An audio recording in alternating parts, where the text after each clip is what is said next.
Boldwood presents A Basket Full of Babies, written by Fenella J Miller and read by Candida Gubbins. The moral right of the author has been asserted. This performance is owned by Boldwood. Chapter 1.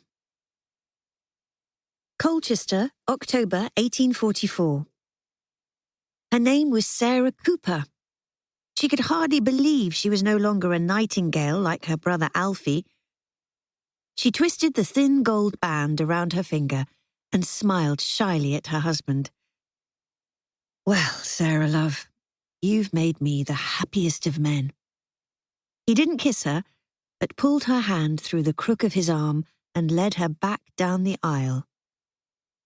"I can't remember ever being so happy, Dan, and to think that only 2 years ago—" "No, lovey, put the past behind you. You're my wife now, ma to our 3 boys, and it's my job to look after you all."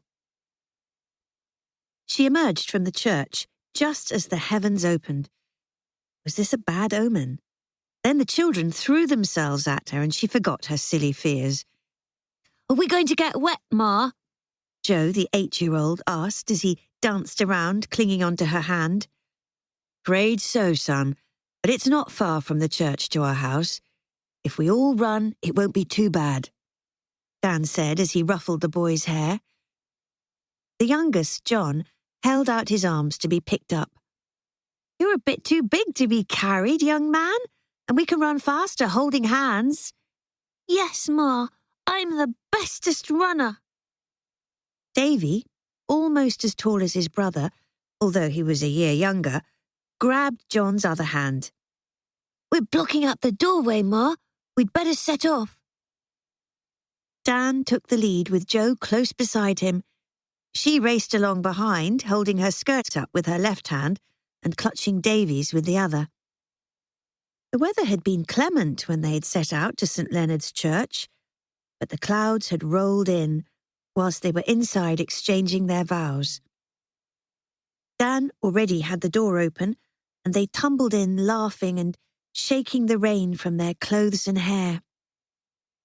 "Joe, stay by the door so you can open and close it when anyone arrives," Dan said. "Would you look at that? Blooming rain stopped now. We could have waited and saved ourselves a deal of bother." "Never mind," Sarah said. "At least our guests won't get wet. It's a good thing we didn't put out any of the food before we left, or it would have been quite spoiled. You get the kettle on, love, and I'll get the boys to start taking out the sandwiches and cakes. I still think we should have had some beer to celebrate the occasion." The front door opened and shut, and her brother Alfie and her best friend Betty Thomas burst in laughing. They seemed a bit too cosy to her. Alfie was only 16, and in her opinion, far too young to be courting. It was different for her. She had married an older man, someone with a good job who could take care of her and the boys. Alfie had done well for himself in London, come back with his pockets full, but he wasn't properly established in Colchester as yet, and must be living on his savings. "You should have waited a bit, Sarah. The rain stopped and the rest of us have walked here without getting wet." Alfie was a head taller than her and looked older than his years. "Don't just stand there. You and Betty have jobs to do. I'm the bride. I shouldn't have to wait on you and everyone else today." Betty hugged her and dashed into the kitchen, and Sarah heard her put the kettle on the range. The mugs, milk jug, teapots and sugar were all waiting. All that had to be done was to boil the water and tip it in. Dan joined her in the front parlour, where they decided to greet the guests as they came in before directing them outside. "Is the backyard very mucky after that rain? Do you think we should stay in here?" "Don't fret, sweetheart. No one will mind getting a bit of dirt on their boots. The boys are wiping down the benches and chairs, so they won't be wet to sit on." "I can hear others arriving. I wish my ma could have been here to see me wed." He squeezed her shoulder, and she wiped away the unwanted tears. Nothing was right about this marriage. Although she loved the children and was very fond of Dan, theirs wasn't going to be a proper marriage, at least not for the moment. All his mates and their families from the timber yard crowded into the small house, as well as Mr. and Mrs. Davies, and a dozen or so other friends of Dan's. She and Betty had made plenty of food so no one would go hungry. In pride of place, on the trestle that served as a table, was the cake. She had made this herself and was proud of her efforts. She hoped it tasted as good as it looked. Halfway through the afternoon, Mrs. Davies drew her to one side. "Sarah, lovey, I reckon one of the menfolk went to a beer house and brought back a few jugs." "I thought the noise was getting louder. There's nothing I can do about it. I just thought with so many children attending my wedding breakfast that alcohol wasn't a good idea." The front door had been left open to allow a welcome breeze to drift through the house. There was no danger that uninvited visitors would come in, as Alfie's huge dog, Buster, was guarding the opening. It would be a brave person who tried to step past him. The dog barked, and she stepped back into the passageway to see what had disturbed him. "Good heavens, Ada! I'm so glad that you've come after all." Ada Billings had taken her in when she had been all but destitute, and Sarah had kept in touch with her. "Come out of the way, Buster. Let my guests come in." The dog heaved himself to his feet and stood there, waist high, his long grey tail wagging. "I hope you don't mind.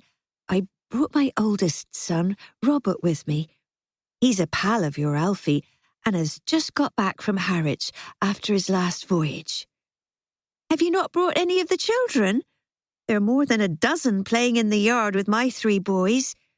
"No, bless you. You wouldn't want my brood racketing about at your wedding breakfast. The neighbour's keeping an eye out for them, so I can't stay long." Her son was tall, had broad shoulders, a pleasant face, and startlingly bright red hair. He held out his hand and she shook it. "I'm delighted to meet you, Mrs. Cooper. Alfie has told me so much about you. I feel we're friends already." "Please, call me Sarah. Everyone else does. Come in. The tea and ginger beer are in the kitchen, and I'm pretty sure there's beer available in the yard." Robert smiled and wandered off. She wasn't surprised he'd ignored the tea and ginger beer. "Ada, you look so much better. I can't believe the difference in you since I saw you a few months ago." "I told Billings there would be no more babies in my house, and if he wanted a bit of how's your father, he'd have to find it somewhere else. He's moved in with his fancy woman in Barrack Street, and good riddance to him. My Robert is taking care of us now." She beamed proudly. "He's going up in the world, you know. He's taking exams and everything. I reckon he'll be a captain of a ship before he's finished." "He's a cut above his brother and pa, then. I didn't know the sons of ordinary folk like us ever got to be a captain of a ship. I'm pleased for you. Your life will be so much easier from now on." A sudden burst of laughter outside interrupted their conversation. Sarah led the way into the yard to see what was causing all the commotion. "Good heavens! They're playing the Reverend Crawley's game. I'm going to join in," Sarah said, and ran across to take her place in the circle. The object of this game was to join hands with the people in the ring, but you couldn't hold the hand of anyone standing beside you. She found herself attached to Robert Billings with her right hand and an unknown child with her left. It took a considerable time for everyone who wanted to play to get themselves in position. Now the fun started, as the object was to untangle themselves without letting go. She couldn't remember laughing so much in her whole life, and when eventually the knot was undone, to her astonishment, she discovered there were 2 separate circles of players, one inside the other. Dan put his arms around her, and she leant back into his embrace. He rested his chin on top of her head and sighed. "Is something wrong?" "No, my love. I couldn't be happier. When everyone's gone, I need to show you something. Alfie and Betty are going to take care of the boys whilst we're out for a bit." "Do you know why Dan wants us to look after the kiddies?" Betty asked, as she collapsed into a chair with a mug of tea and a slice of wedding cake. Alfie did know, but it wasn't his place to tell Betty. It wouldn't be right if she knew before his sister. "No idea, Betty, love. As long as I can sit here with my feet up, I don't care how long they're out." He was on his third or maybe fifth mug of beer and was feeling everything was right in his world. He gestured towards the three boys, his nephews now, he supposed, who were playing with a wooden fort and a dozen or so lead soldiers. "I like the little lads. They're no trouble. What time do you have to be back at Greyfriars?" Betty was an undernurse at a grand house at the top of East Hill, the job she'd taken over after Sarah and then Sally had got the sack. "I told you, cloth ears, I have to be home before 10 o'clock. Dan said he would have Sarah back here long before it's time to put the boys to bed." The youngest child began to whine, and immediately she was on her feet and smoothing things over. He watched her and couldn't help smiling at his good fortune. He had a tidy sum in the bank, 2 boys working for him doing deliveries with his barrows, and he had more than enough orders for tables, beds, bookcases and dressers to keep him busy until spring. On top of that, he'd met Betty. She was a bit older than him, but that didn't make no never mind. She had set her cap at him, and no mistake. If he didn't want to find himself leg-shackled, he'd better do something about it sharpish. He'd been careful to stay out of her drawers, although he'd been tempted several times. If he got her in the family way, he'd have no choice but to marry her, and he wasn't sure, despite the fact that she was a pretty little thing and mad for him, that she was the one for him. The squabble settled, Betty returned to her chair. "I think Sarah looked ever so pretty, didn't she, Alfie? Her gown and bonnet were her wedding present from Dan." She put her mug down so sharply, the tea slopped onto the table. "I gave her some handkerchiefs that I'd embroidered. What did you give her?" "You'll find out soon enough. Wait until they get back from their walk." He would have been content to sit quiet, listening to the birds in the trees and the childish chatter at the far end of the yard. But Betty wasn't one for long silences. "You know where they've gone, don't you? You're a sly one, Alfie Nightingale, keeping secrets from your intended like this." He put his beer down and tried to gather his thoughts, which were a bit all over the place owing to the amount of beer he'd consumed during the afternoon. "I think you've got a bit ahead of yourself, love. I don't remember asking you to marry me. We ain't engaged or nothing, just walking out as far as I'm concerned." He expected her to make a fuss, but instead, she smiled and nodded. "I was just teasing, seeing if you were listening after all that beer you and the other blokes drank." "That's all right then. Don't want any misunderstandings on that score. I'm fond of you, love, but I'm not ready to settle down for a good while yet." "And neither am I. I want to save from my bottom drawer before I think of getting wed. There's something I want to ask you, Alfie, about that Mr. Hatch." "What about him?" "I've heard things about him, and none of them good. You don't want to get in too deep with a man like that." "I don't take to him myself. He's a nasty bit of work. But he's a good customer, and I can't afford to turn away his trade. When I'm properly established, I won't need to deal with the likes of him." This was something that worried him too. "I want to find myself a house with a decent backyard where I can work. But he's my landlord, so I can't offend him at the moment." Buster nudged him with his long nose and whined softly. All right, old fellow. I'll take you for a walk along the river. He's been good as gold all day. He deserves to have a run around before you go home. You go, Alfie, love. I'll finish tidying up here. There was no need for him to slip the rope around the dog's neck. The animal never left his side until he gave him leave to do so. However, he always took it with him just in case. The tide was in and the wharf was busy. Whenever he saw the red sails of a Thames barge, his stomach churned.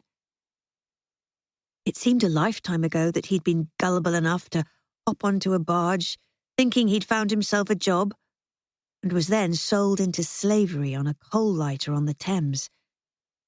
If he saw the bastard again, he'd be tempted to knock him into the river, but knew he wouldn't do it.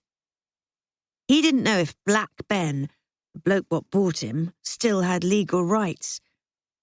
Buster had been his dog, and the peelers could still do him for theft. He walked past the timber yard, where Dan worked as a foreman, and where Alfie bought his timber to make his furniture. It was a bugger pushing the carts up Hythe Hill full of wood. What he needed was a house this end of town. Go on, Buster, catch us a rabbit. The dog rushed off into the water meadows that edged the cone, leaving him to stroll along the river wall, enjoying the early evening sunshine. He'd made his fortune in London and lost the best friend he'd ever had. He hadn't liked the smoke and smog of the city and had vowed never to leave the countryside again. He had a feeling that from today, his life, like Sarah's, would change for the better. Where are you taking me, Dan? Why are we going over the bridge towards Greenstead? Patience, Sarah, love. I've got something to show you, and it's another half a mile. I can't tell you how much I enjoyed today. We put on a good spread and everyone had a jolly time. We mustn't be too long.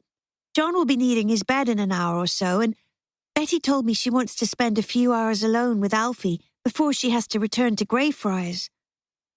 I reckon your friend intends to marry your brother. Would you mind if she did? I'm not sure. I don't think so. Anyway, he's got more sense than to get her into trouble. He told me only the other day he doesn't want to get married until he's older. 16 years of age is too young, if you want my opinion. You Nightingales are a different lot to everyone else, sweetheart. You both have old heads on young shoulders. I wouldn't have asked you to marry me if I thought you weren't ready for it. A flicker of something, she wasn't sure what, made her tense. Immediately he patted her hand. Don't worry, sweetheart. I'm not going back on my word. You won't have to share my bed until you want to. They were in the country now, surrounded by open fields, and the smell of the drains that hung over the Hythe all summer was absent here. He stopped and pointed to a row of pretty cottages that all stood separate and had a decent bit of land surrounding them. Now she understood why they had come here. Have you taken one of those for us? Are we going to live in Greenstead? If you don't mind a bit of a walk to do your shopping, love, then we are. Come on, I'll show you the house I've bought for you. We don't rent it. I didn't know I'd married a rich man, Dan Cooper. I don't own it outright, love, but I've put down a fair bit and will pay off the rest each month. Only the best is good enough for my bride. They crossed the Greenstead Road, dodging past the diligences and carts on their way to Wivenhoe and Brightlingsea, and hand in hand they ran to the front gate of what was going to be their new home. The front garden, if you would call it this, was a scrubby patch of grass with a barely discernible path leading to the front door. This had once been green, but was now in a sad condition. I know it doesn't look much at the moment, lovey, but with a lick of paint and a bit of hard work, I'll soon have it right. He produced a large, rusty ring upon which there were 2 big keys and 2 slightly smaller. Sarah held her breath as he inserted a large one into the lock and turned it. I'll have to give it a shove with my shoulder. It sticks a bit, Dan said, and then with a little help from him, the door flew open, catapulting them both into the dark and musty interior. It's been empty for a bit. The last tenants did a runner, and the landlord hasn't been able to find anyone else who fit the bill. That's why he was pleased I bought it, and he'd not have to rent it out again. The flagstone entrance hall could do with a good scrub, and the lime wash on the walls needed replacing, but apart from that, it didn't look too bad. I'm going to open the back door and let a bit of sunlight and air in so we can see properly. He strode down the narrow passageway that bisected the house, and after a bit of shoving, light flooded in. That's much better, Dan, thank you. I like the way the house is divided. I want to see the kitchen first. I don't expect it's got such a good range as we have already. Don't worry about that. I'm getting it moved here. It doesn't belong to the landlord, and I've got the old grate in the shed, and we'll put that back in before we leave. He opened the door on the left, and Sarah peered around his shoulder. This doesn't look too bad. In fact, it looks really... She stopped and flung her arms around his neck. This is what you and Alfie have been up to these past weeks. The dresser, table, shelves and cupboards have all been made by my brother, haven't they? He hugged her back. They are our wedding present to you. I paid for the timber and Alfie made them. That's not all. Come and look in the front parlour and then upstairs. The front room was to the right of the front door and bigger than the one they had at the moment. This had, like the kitchen, been scrubbed and freshly lime-washed. In here, there was a handsome dresser, 2 smaller tables, and a wooden settle just crying out for her to make a padded seat. The windows looked out on the front garden and the road. The paintwork on these was freshly done, as was everything else in here. You left the hall as it was, deliberately to fool me. This is the best wedding present I could have had, and you're the best husband, and Alfie's the best brother. I didn't think my wedding day could get any better, but it has. He put his arm around her waist and squeezed, and dropped a kiss on her cheek. We painted everywhere apart from the hall. Come and see the other rooms. There was a second sitting room, one that they could use every day, on the left.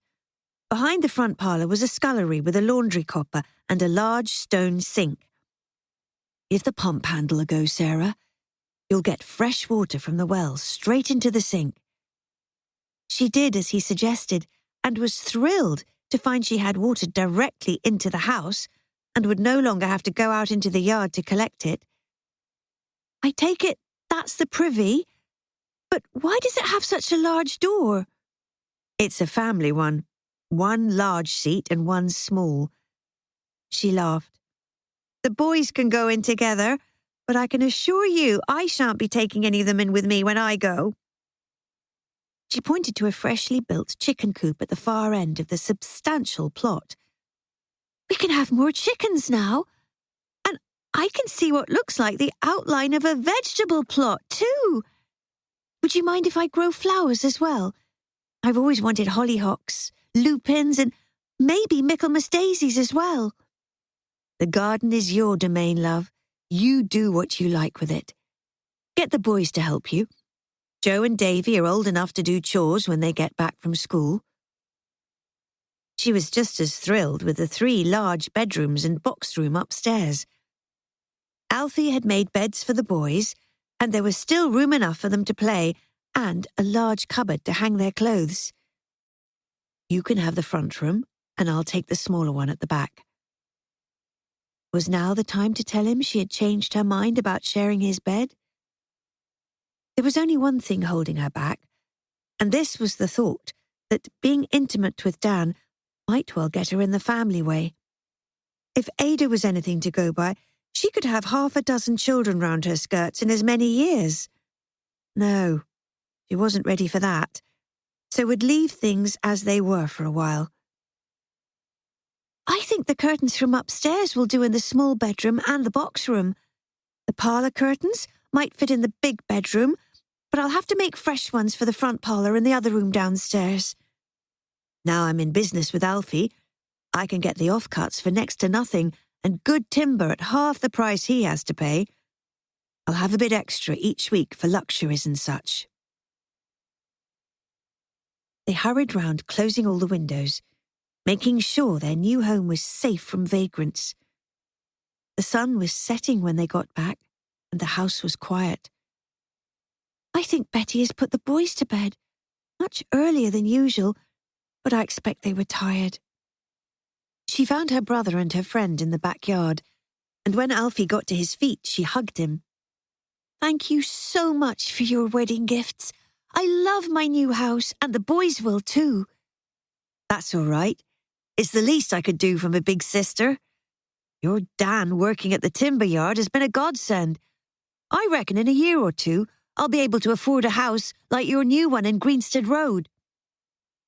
Sarah noticed that Betty couldn't hide her smile at his words. She obviously thought she would be with Alfie when he moved into the house he was hoping to buy. Chapter 2. By the time they'd walked up Hythe Hill, Alfie decided there wasn't much point in Betty coming round to his cottage in Maidenberg Street. I'll walk you home, Betty. You don't want to be late. There's no need, Alfie. I can walk myself. You obviously don't want me to come in, so I'll leave you here. With a toss of her head, she marched off. He shrugged and let her go. She probably expected him to call her back or something, but he wasn't going to start those sorts of games. Dan had said he better watch himself, as Betty had her toe in the door already, what with all the pies, cakes and such she'd been baking him these past few months. Come along, Buster. Let's get home. I've got a busy day tomorrow if we're going to get that table finished for Mr. Hatch by Monday. He strolled along the high street and turned into East Stockwell Street, stopping to greet people he knew. The two boys he employed to push the carts would be waiting at the cottage. He trusted both of them. They were brothers and lived down the street from him. Their ma and pa were good folk, but, like most around here, could do with a few extra pennies to make ends meet, and Dickie and Bill's earnings did just that. As he didn't want them to go through the house, he left the yard gate open for them. It was sitting on the back step waiting for him. Did you have a good day, lads? How much have you got from me? Dickie, at 10 years of age, and the oldest by a year, pointed to a pile of coppers. I reckon we did all right, Alfie. There's 3 shillings and 6pence, and a few farthings as well. Mrs. Kelly, she what lives round Queen Street, wants us to do a regular run for her to collect her groceries and such like. Good boys. Take a tanner each. You've earned it today. See you Monday morning, bright and early. You need to take the big barrow, as there's a table to deliver. Ta ever so, Alfie. We'll not be late. Did the wedding go all right? It were a good do. My sister was that pleased with the furniture and the new house. If business carries on doing good, I reckon I'll be able to move nearer to the timber yard next year. Dickie nudged his brother. Bill weren't too clever, but he was a good worker and never complained.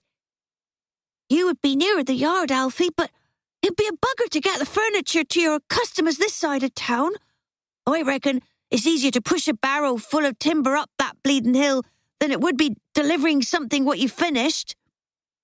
You might be right, but I'd like to be closer to my sister and get a bigger drum. When you and Betty get wed and the monkeys start arriving... That won't be happening, not for a long time anyway. Maybe not at all. I ain't old enough for all that hogwash. The boys picked up their coins and dashed off. He was satisfied with half a crown for today's take, as he hadn't had to lift a finger himself to get it. Dan, buying his house, made Alfie think it was time he did the same. He had a goodly sum lodged in the bank, his ill-gotten gains from his time as a thief in London. And what better way to use it than to buy the cottage he was living in. If he owned it, then he wouldn't be beholden to Hatch. Next time he saw the bloke, he would make him an offer for the cottage. At dawn on the Sunday morning, he was up with the lark and walking along the river with Buster. He loved this time of day. Everywhere quiet, the air sweet-smelling. He blinked away unwanted tears as he recalled the untimely death of his best pal, Jim. He would have loved it here, away from the smoke and smog of London. But it weren't to be. His friend weren't in a better place. He were just gone. His dog was floundering around in the river, sending a flock of ducks quacking into the air. "Out of there, you silly bleeder! You won't catch none of them, not in a month of Sundays." Buster heaved himself up the bank, but knew better than to shake himself close to his master. The streets were empty at this time. This were the better part of town, with decent folks observing the Sabbath, and unlike him, they would dress in their best and parade at church later on. He made himself a pot of tea, fried up a bit of bacon and a couple of eggs from Sarah's chickens. His dog waited patiently in the yard for his breakfast. Alfie always cooked an extra slice or two of everything to give his dog. He reckoned Buster meant more to him than even his sister, and certainly more than Betty. They'd been through a lot together, and he didn't know what he'd do when the dog croaked. It would be as bad as losing Jim. Still, no point in worrying, as Buster was fit and healthy, and not even any white on his muzzle. He'd no idea exactly how old the dog was, but no more than 5 or 6, he reckoned. He was just finishing the final polish on the table that had to be delivered the next day when his dog growled. The only person the animal didn't like was his landlord and main customer, Mr. Hatch.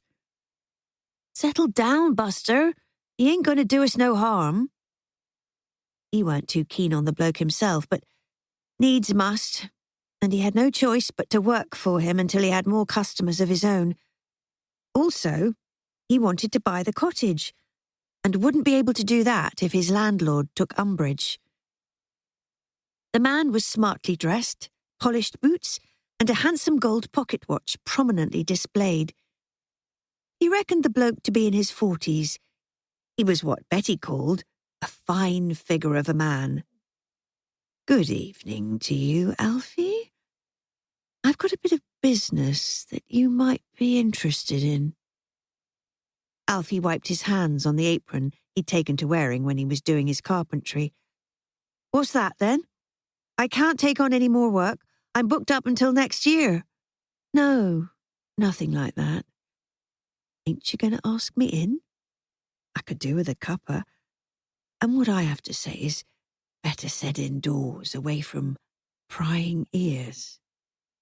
"I ain't interested in anything illegal, so best keep that information to yourself. I make my living honest." "Fair enough. I could do with a man like you on my payroll, Alfie Nightingale. If ever you change your mind." "Thank you, but I doubt that I will. Come in anyway, I'll put the kettle on. There's something I want to ask you."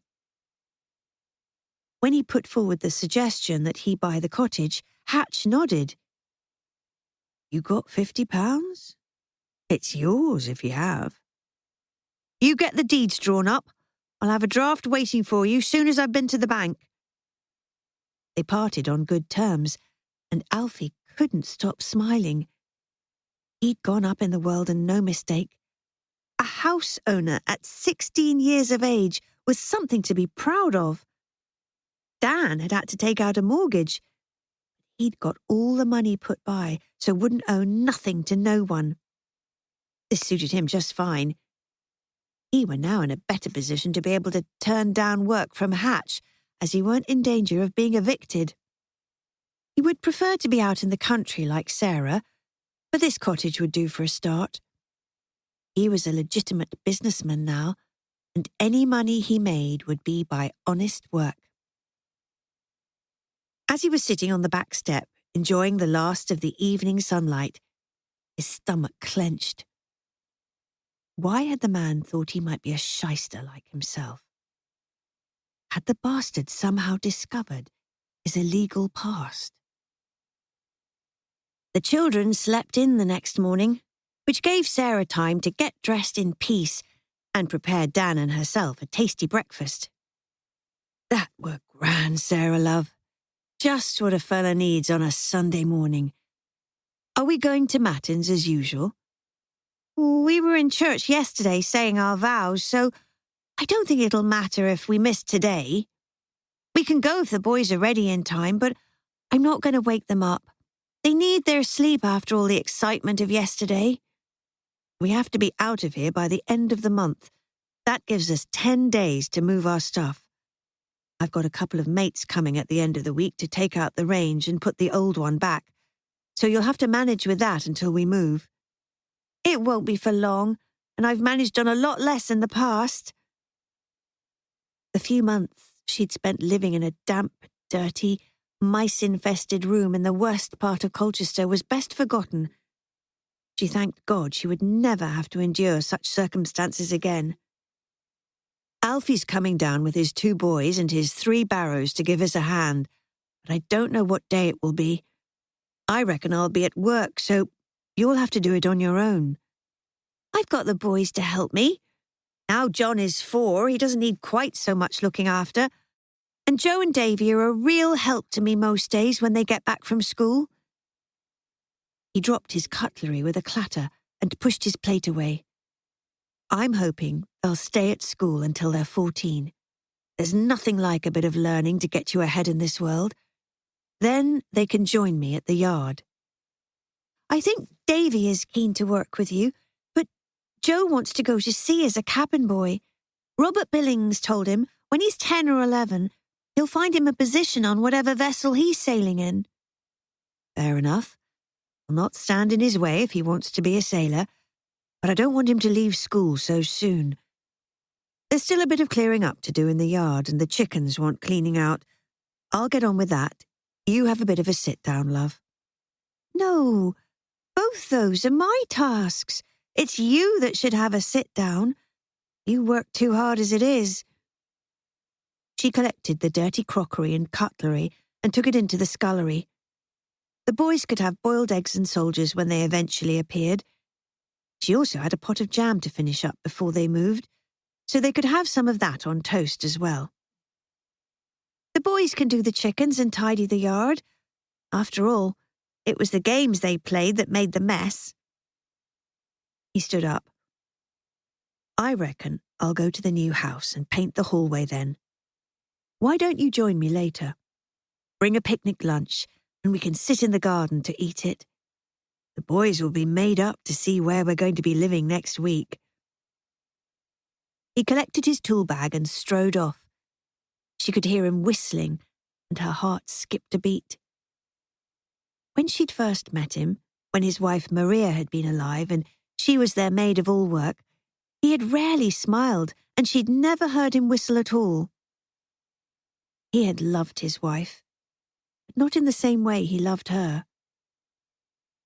Dan was a good man, and she had it in her power to make him even happier. She came to a decision. She would move into his bed at the end of the year, a kind of Christmas present for him.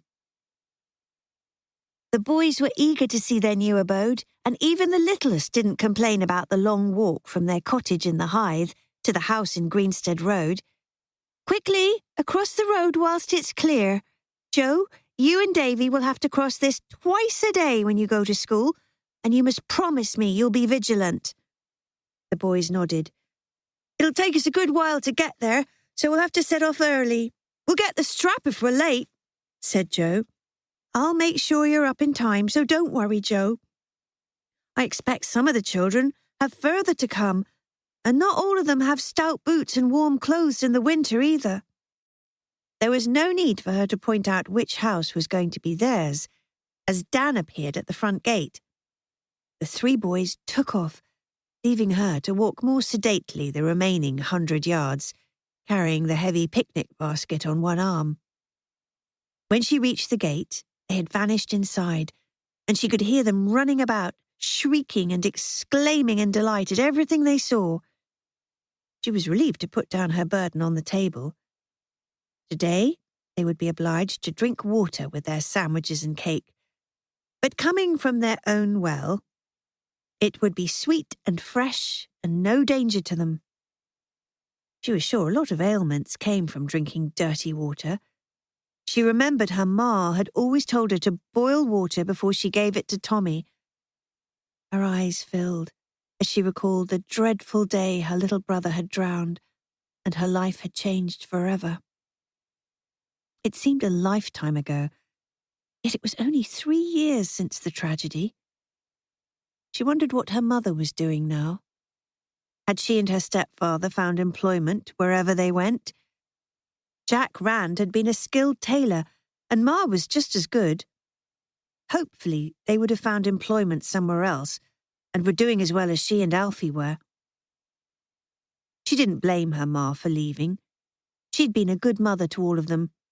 But that Jack Rand was a nasty bit of work, and she'd have had to do whatever he told her to. Dan and the children burst in. The boys were full of what they'd seen and how excited they were to be moving to their new home soon. "It's going to be lovely, boys. So much more room, and we'll be able to grow all our own vegetables. Pa says we can get a pig.